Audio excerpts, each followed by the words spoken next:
مولاي صل وسلم دائما ابدا على حبيبك خير الخلق كلهم۔ آج کا موضوع یہ ہے سامعین اکرام کہ کیا ہم دنیا کے دھوکے کا شکار ہو چکے ہیں؟ جی ہاں، اس سوال کا جواب جو ہے اس بات میں ہے، یعنی ہم واقعی دنیا کے دھوکے کا شکار ہو گئے ہیں۔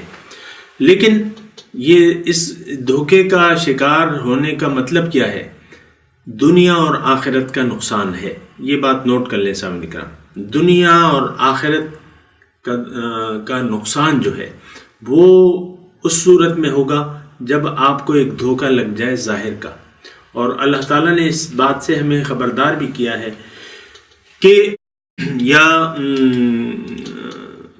ایھا الناس ان وعد اللہ حق فلا تغرنکم الحیاۃ الدنیا ولا یغرنکم باللہ الغرور۔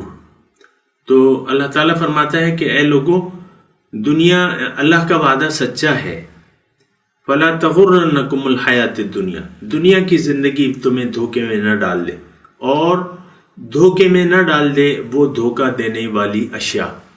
تو بہرحال یہ دھوکے دینے والی اشیاء اور دنیا کے دھوکے میں تو ہم آ چکے ہیں۔ آپ دیکھیں، بچہ پیدا ہوتا ہے ہمارا تو ہم اس کے ظاہر کی فکر میں لگ جاتے ہیں، ہم خود بھی ظاہر کے دھوکے کا شکار ہیں اور اپنی اولاد کو بھی اس نقصان عظیم میں ڈالنے کے درپے ہوتے ہیں۔ آپ دیکھیں ہمارے بچے، جو بھی مخلوق پیدا ہو رہی ہے مسلمانوں کی جو بچے ہیں، بجائے آخرت کے ہم دنیا ان کے سامنے پیش نظر رکھتے ہیں، ان کے اعلیٰ سے اعلیٰ تعلیم، اور پھر ظاہری طور پہ آپ ان کی جو دنیا ہے وہ بنانے کی کوشش۔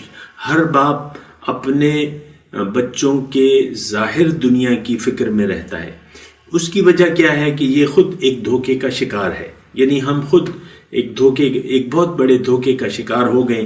اللہ تعالیٰ نے تو ہمیں اس سے منع کیا تھا، جیسے کہ آیات الہیہ میں نے آپ کے سامنے پیش کی، فَلَا تَغُرَّنَّكُمُ الْحَيَاةُ الدُّنْيَا إِنَّمَا الْحَيَاةُ الدُّنْيَا لَهْوٌ وَلَعِبٌ۔ اگر آخرت مقصود نہ ہو تو یہ دنیا ایک کھیل تماشا ہے۔ یہ بات بھی اللہ تعالیٰ نے قرآن میں ارشاد فرمائی ہے۔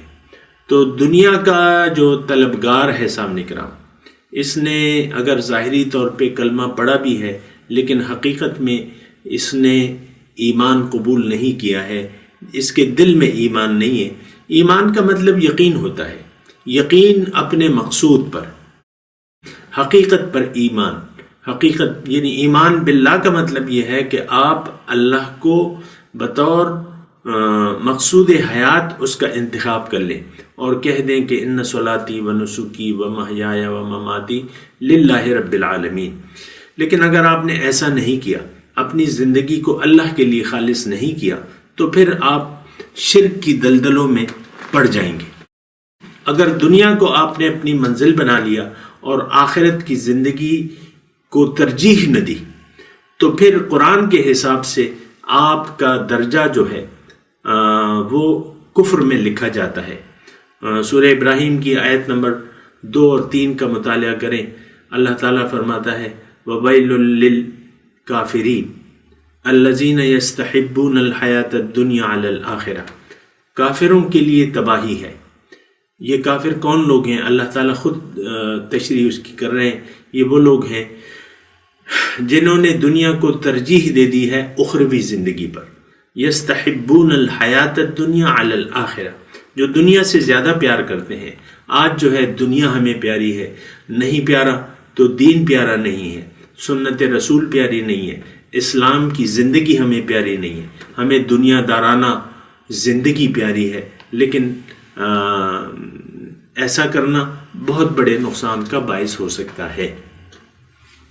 ضرورت اس بات کی ہے کہ ہم اس دھوکے سے نکلیں، یعنی جو دنیا ظاہر کا، دنیا دوں کا دھوکہ ہمیں لگ چکا ہے نا، تو اس سے باہر نکلنے کی ضرورت ہے۔ مایوسی کی ضرورت نہیں ہے، در توبہ کھلا ہوا ہے، اور اس موقع سے فائدہ اٹھاتے ہوئے ضرورت اس بات کی ہے کہ ہم دنیا سے رخ پھیر کر اپنی زندگی کا رخ اللہ کی طرف کر لیں اور کہہ دیں کہ ان صلاتی و نسکی و محیای و مماتی للہ رب العالمین وما علینا الا البلاغ. مولاي صل وسلم دائما أبدا على حبيبك خير الخلق كلهم.